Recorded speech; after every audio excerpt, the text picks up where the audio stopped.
Hey everyone, welcome back to the stream. Welcome back to Phil's little community practice session where I'm basically documenting my getting back into shape in terms of bass playing, and because I haven't been able to play in a while, thankfully, I've it's been going well. It's been going well. We've been trying to do this every day or every couple of days. This is day 9 of a stream that hasn't actually gone wrong in any way. Sometimes the mic would cut out, sometimes the camera would cut out, sometimes all the not all the equipment's working properly. But I think that it's working fine this time. So do let me know, guys, if there's anything you'd like to talk about, any questions you have in terms of bass playing. I'd be super happy, more than happy to answer all your questions.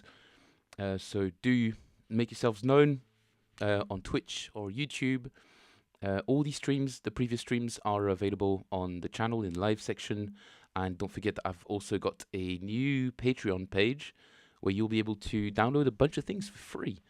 A little, the sort of initial version of a little package, I suppose, that I'm working on called Unlocking the Left Hand, which is nothing particularly groundbreaking, but it's I find it's a nice compilation of all the exercises that I do to get back into shape, essentially. And I think these exercises could also really, they could help everyone, really. Everybody struggling with plucking, everyone struggling with, is this on? This is not on, because, it might be on. Yeah, it is on. Just not my monitor. Cool. Here we go, you should be able to hear my bass.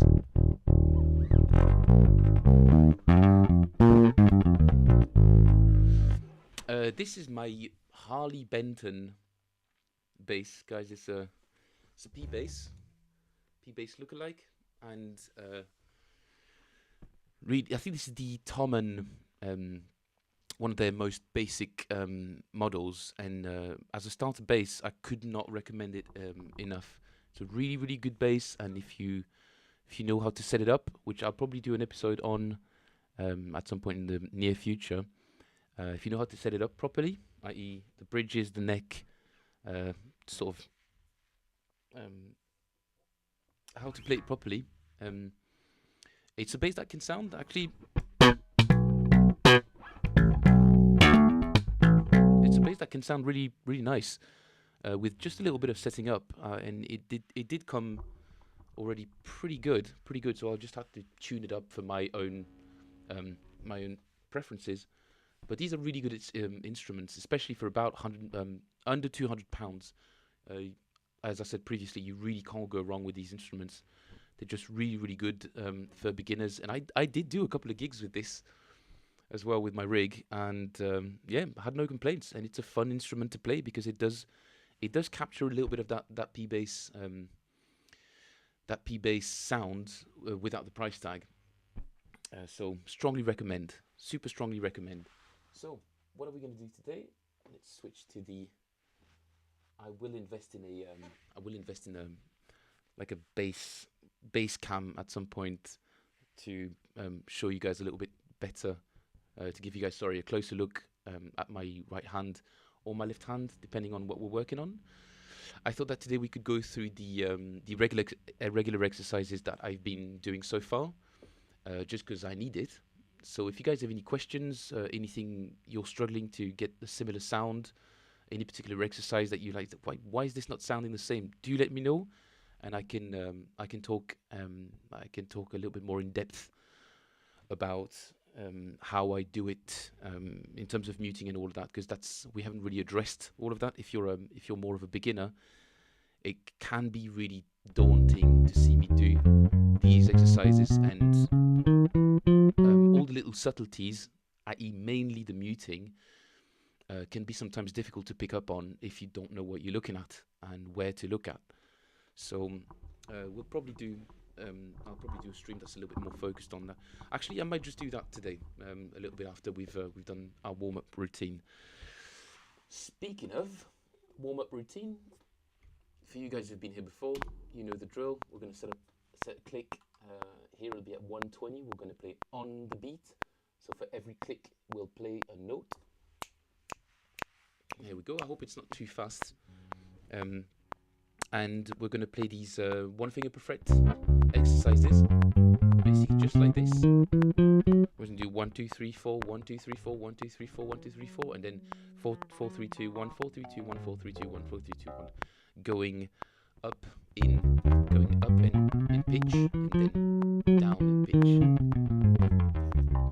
and then down a semitone. Once we've done that, we're going to loop it around and do a semitone down every single time, and repeat it all the way down here. 1 2 3 4.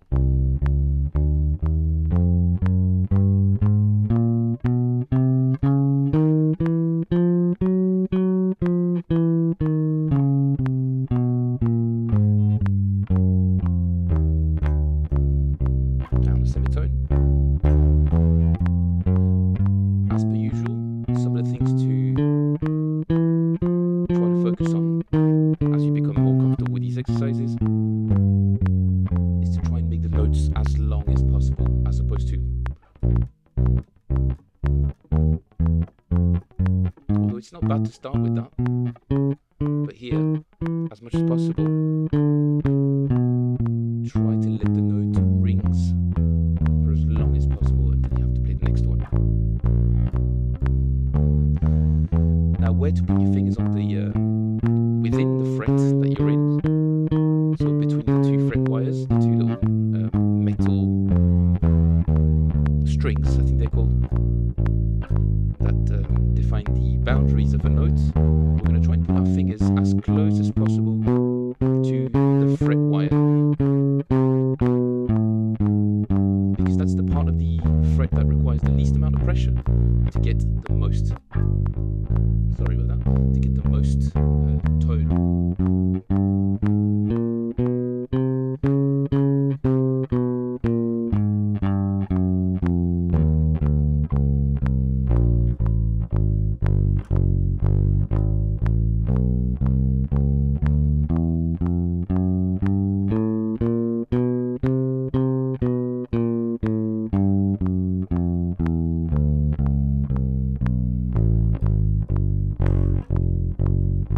Bit buzzy, that one.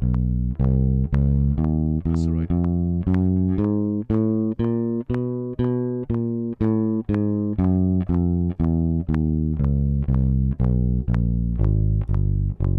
Last one.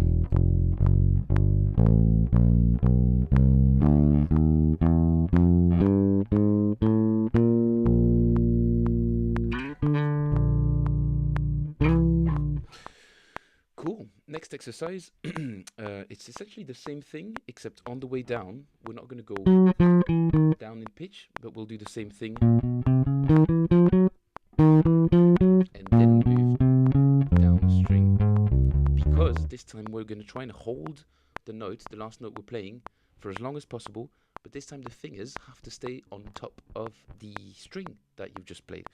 Just to demonstrate, 3 4.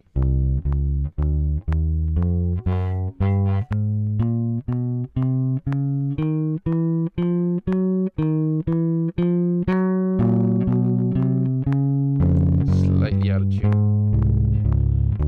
so you can hear that the notes, my fingers are staying, there we go, I'm just moving my index, then middle finger, then ring finger, then pinky finger, but only when they have to play the next note.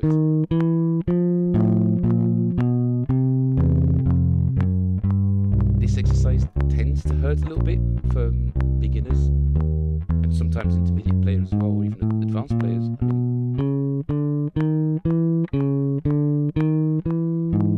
It's kind of a tough exercise, to be honest.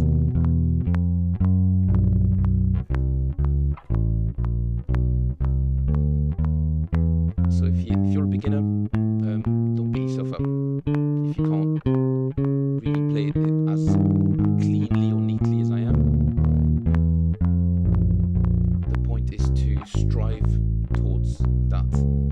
And every time you practice this exercise, that will improve. And hopefully you notice the difference, because that is the thing that boosts you and that encourages you to take up the bass the next time you've got 10 minutes, 20 minutes to practice. If you can notice the difference,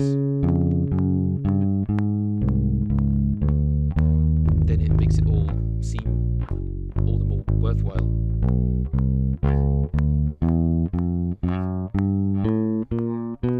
This is starting to get harder as we get closer to the headstock.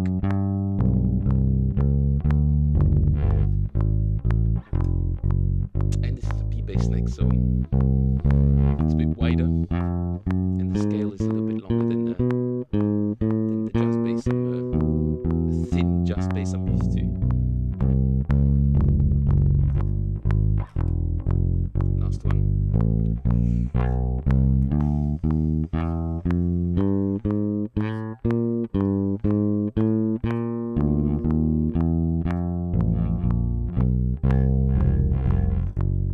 Buzzy.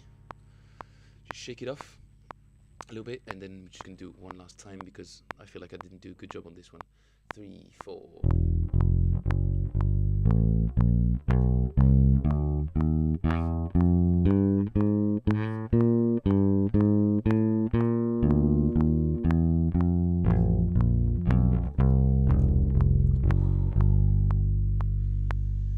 Alright, next up is the spider. So this one's a bit of a pattern that you need to sort of memorize, but it's pretty easy. Well, basically, it's the same 1 finger per fret type of thing, except we're going to alternate strings every time. So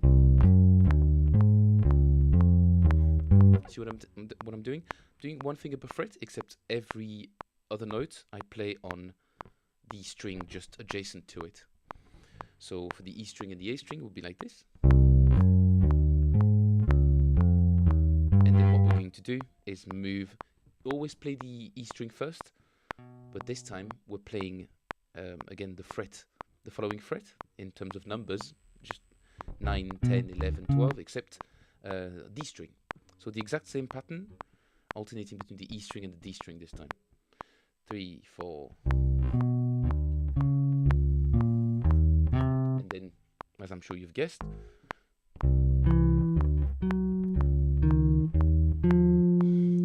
so hard on that P bass. My oh my. Alright, let's give this one a shot. 1, 2, 1, 2, 3, 4.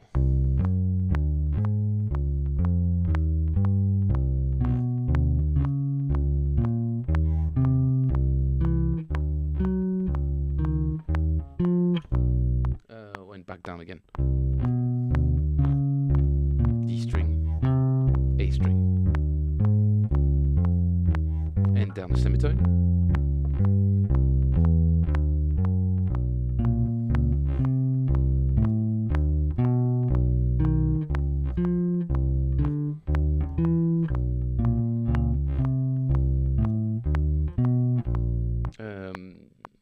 Sorry, but not very focused today, guys.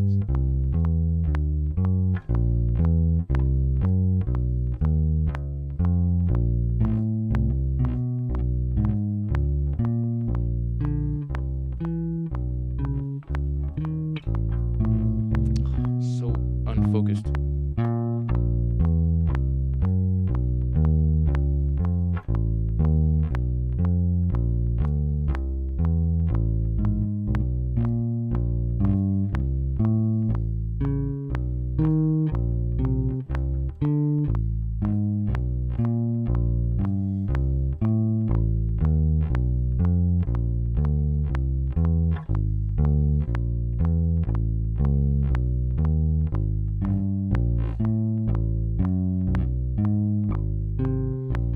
This part of the neck is actually not too... I messed it up. 3, 4.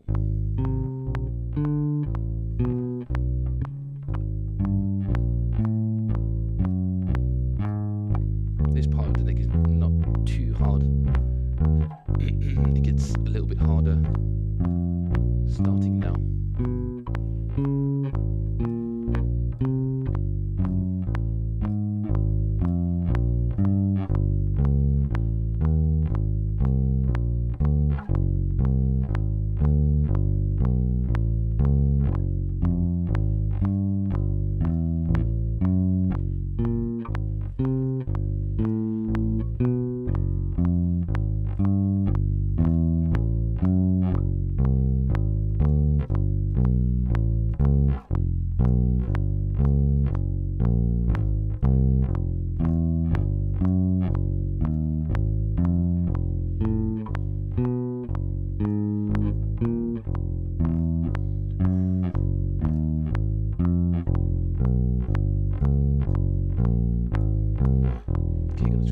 last one without messing up, but the burn in my forearm.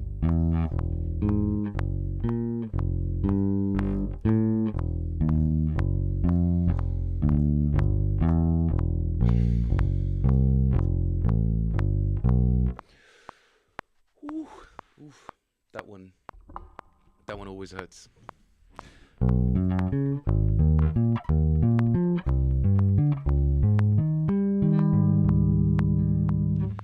This is another exercise. This one I call the caterpillar, just by default, because your hand kind of looks like it's, expanding and then collapsing and again, and moving sort of like a caterpillar.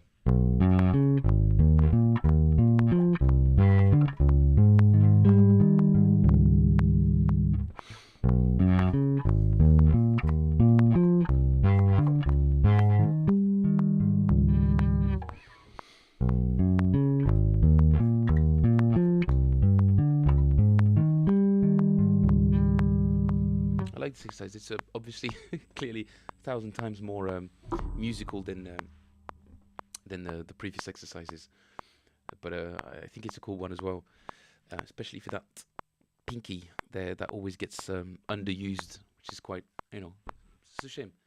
It's a shame it does, and it's literally if not, obviously your index finger is the most useful finger, but I think second in line is definitely the pinky. And I think a lot of bass players tend to, I wouldn't call it bad technique. I would just call it restrictive, because it limits your freedom of your ability to access different notes at a moment's notice. And sometimes when you're having a good time playing, you just want to have access to more notes just to liven up a particular bass line, or you want to complement something that the guitar player's done, or the drummer's playing a nice little fill, and you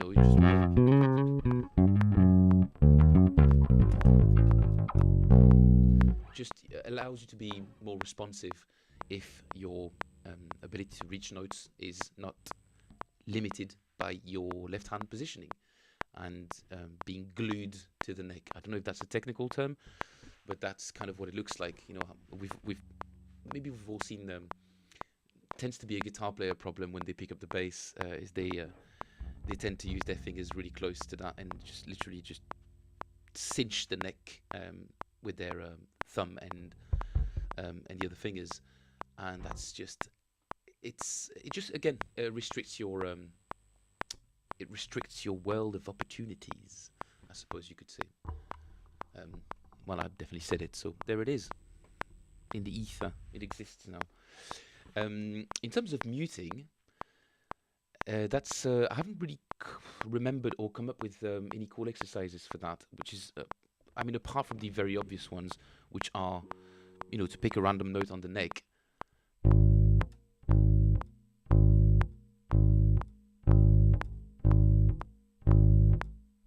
and to cut it in half, basically, which is what we're doing here.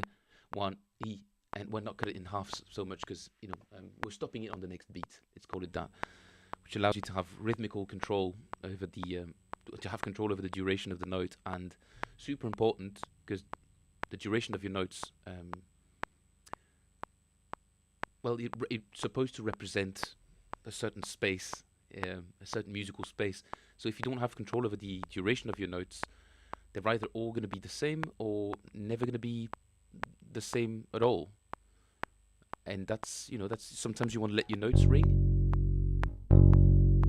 and sometimes you want to be able to play very short notes.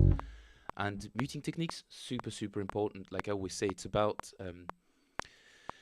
it's 50% of the job of a bass player is essentially muting notes, because the bass being the instrument that it is, sometimes your fingers don't cover the rest of the neck at all times. For guitar players, it's an easier thing. They've got different sort of palm mechanisms that they can use to control the notes up here, and when they're playing chords, they can just bar and just let their fingers sort of hang or rest gently on top of the strings by default. Here with the bass, it requires a bit more adjusting and a bit more strategizing. But eventually, the more you do it, again, as always, it's time in the saddle. you start by practicing it and then starting to implement it in your playing, and eventually it just becomes second nature. You don't even think about it anymore. And boy, the pleasure that you get out of playing even simple bass lines, but having total control over it, total control of a bass line, it's the stepping stone towards you having just unbelievable amounts of fun when you've got both, the ability to pluck fast, the ability to reach notes with your pinky fingers and the rest of your fingers. Obviously, we're not neglecting these two guys either. We'll come to that at some point, but the ability to mute your strings, so important, and it makes you sound a lot more authoritative as a musician. You people recognize that even if they can't quite put their fingers on it. So that's my case for being totally in control of note duration and the noise that comes out of your bass. Buzz, and if I can recreate some, there we go. Buzz, nobody likes that. It's a terrible sound. You want something full.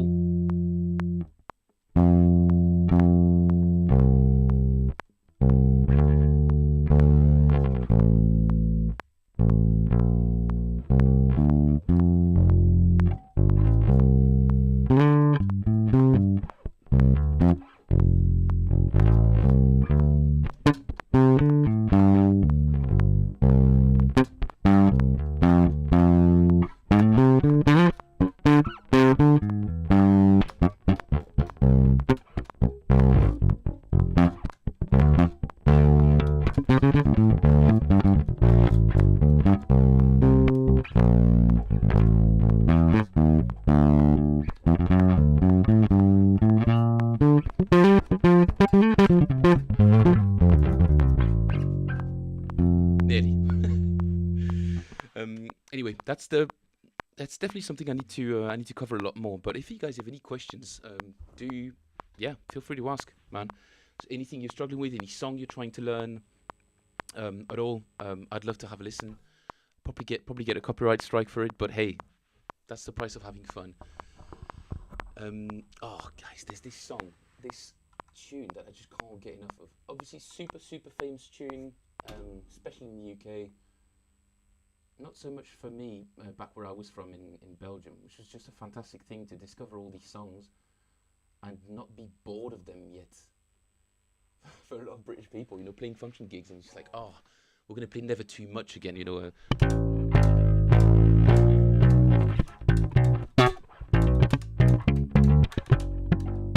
Sorry, I've never played that on the speed bass actually, but it's actually quite challenging.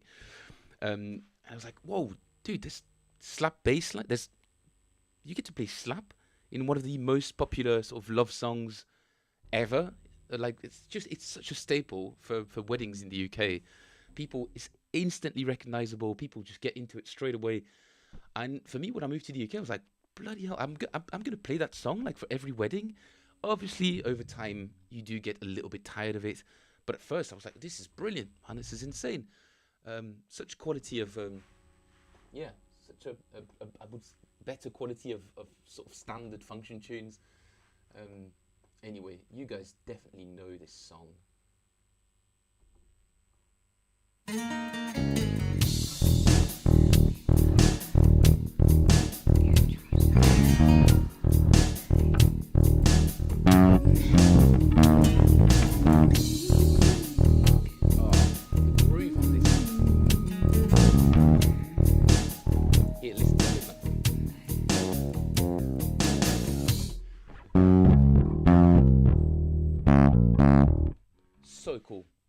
So cool. What a line. And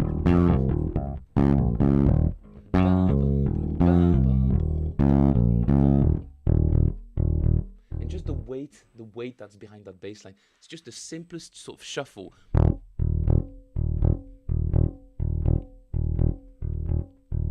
Just a simple accent, and again, no duration. No durations. Ba ba da ba da ba da ba da. Just so simple, but so well executed. Super cool bass line, guys. Alana Miles, Black Velvet. If you don't know it, that is such a great tune to learn. Just because the bass line's super creative. The singing on it is obviously just amazing, but it's a really cool. You can just stick to the soup. You can just stick to the basic notes and just play the bass line as it is, and not really do any fills, and you'll get away with it just fine, as long as the groove has that sort of relentless quality to it. So you really it's not a fast song, but it has to be driving, and at the same time, the bass is just really, really far, not behind the kick drum, but it's, I would say it's just slightly behind it, because it has like a weight and a laziness to it, but what's the word I used the other day? It feels like a really deliberate rhythm. It's just like a slow train, just unstoppable, and to keep that sort of energy throughout the song does require a fair bit of focus, or again, time in the saddle. It's just a really staple blues groove that you could. It's very versatile. It's a very versatile thing to apply to a lot of songs. Blues jam, you could just play everything like that. Shuffle, fine, yeah. Maybe the purists. There's always the blues purists. There's the jazz purists. Although I do find that the blues purists are even more radical than. Okay, hot take. I think the blues purists are a lot more radical than the jazz purists. But that's my experience. Maybe because it's a lot more, because the genre itself is a lot more constrained in terms of harmony and all of that. That it's just the details really matter to blues players. If you're in London, do go and visit Ain't Nothing But in Soho. Can't remember the name of the street. It's near Carnaby Street. And they have jam nights over there, what they call jam nights, but essentially they just play blues classics all night. It's a fantastic place, great players, and they will let you know if you're not doing it right, which I kind of like. In a way, that's how you maintain sort of authenticity, or how you maintain a tradition of playing the blues properly. But anyway, going back to this song, oh god, that bass line.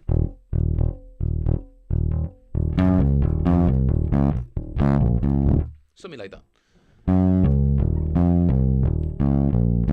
That's more like it, yeah. Why can't I get my head around it? There we go.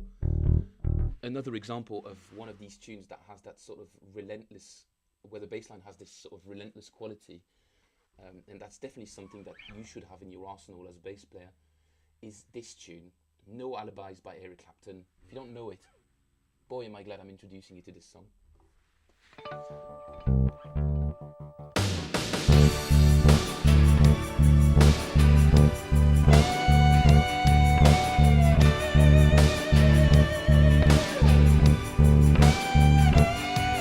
Again, same bass line, essentially. I'm cutting it short, guys. It's a great tune. I wish I could play longer, but I don't want to get several copyright strikes on the stream, because apparently it's a big issue.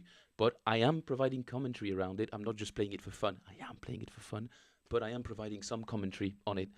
And you'll notice that these two bass lines, that they're using the same pattern.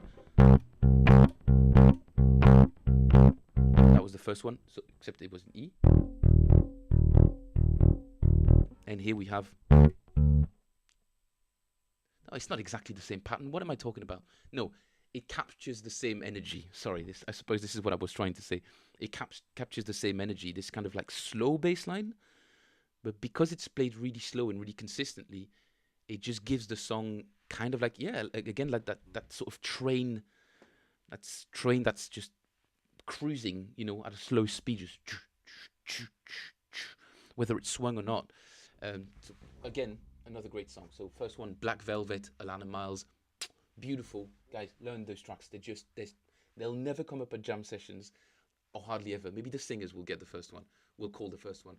But No Alibis never comes out. It's such a beautiful tune. Such a groove. Such an absolute groove. Third one, why not? Let's go for just 3 copyright strikes on this one. Okay, this one is big.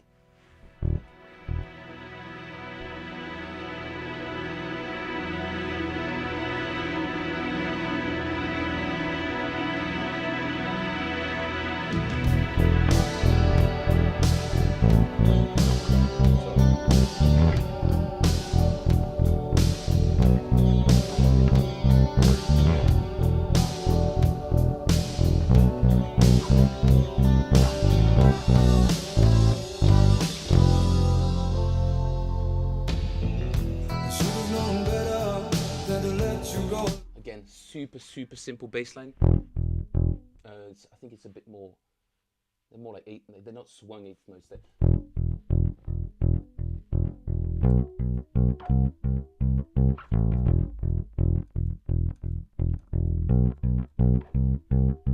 So there's a bit of an accent on that third note. Bit of an accent, but it's not too pronounced, I don't think. As opposed to No Alibi, it was like.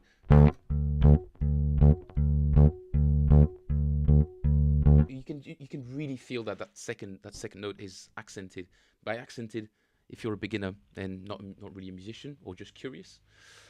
Accented means you play that note a little bit stronger, just a little bit more strength in that plucking,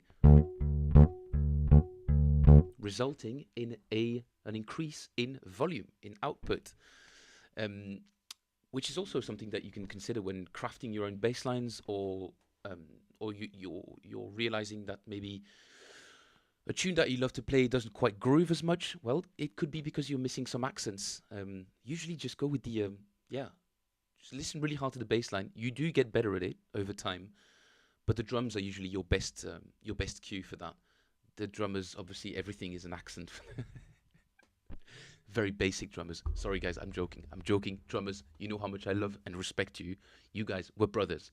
I may have never played with you in my life, but drummers, there's a bond that's instantly created between a drummer and a bass player. The moment you count yourself into a song and you're off, that's the most fun, man. So I've talked a little bit about muting, although not very much. I will come up with better exercises for that. That's definitely what I'm doing tomorrow. So I'll be doing my 10th stream tomorrow. My computer wants me to get a copyright strike. And I will cover muting a bit more. I will come up with some exercises, and hopefully exercises that are a little bit different than your super basic.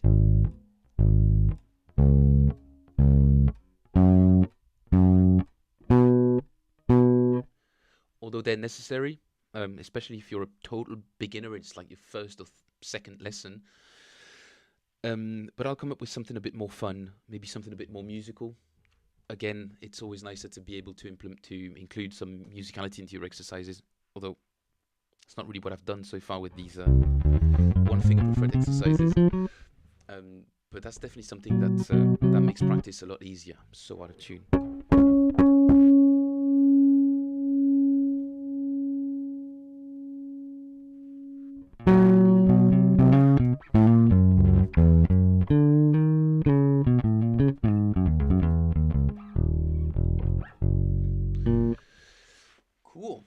Cool. Well, I've got to go and make myself. Yeah, I've got to go and eat some food. In any case, guys, I'll be streaming again tomorrow, covering some cool muting techniques for free on the Patreon. The Patreon, right there. There are free resources that I've crafted. Do send me feedback, comment on the YouTube videos, comment on the live. I will read all the comments and talk about them the next time I'm streaming. I'll take notes. Promise, guys. That's a promise. If I get flooded with comments, I win. You win too, because we get to have more fun. Sweet. Well, guys, toodles. I'll see you tomorrow. And thanks to the guys who joined us today. Probably around the same time tomorrow. I will try to schedule the stream so as to get more people involved this time. Anyway, thanks very much, guys. Have a lovely evening. Or a lovely morning, daytime. I don't know what's going on where you're from, but hopefully you're having a great day today or tomorrow. Bye-bye.